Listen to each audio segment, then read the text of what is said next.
So guys, for the first step, if you're using a VPN or proxy, then you want to disable it. For the second step, you want to go to search and type in change the date and time. Click on it.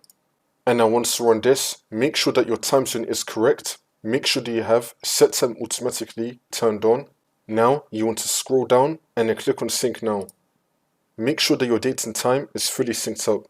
For the next step, you want to unlink and then relink your Rockstar Games account.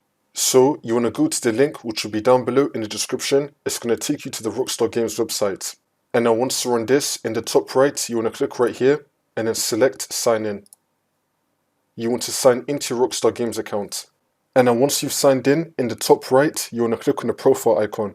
And now you want to click on account. And now you want to click on settings. And now once you're on this page, you want to select linked accounts.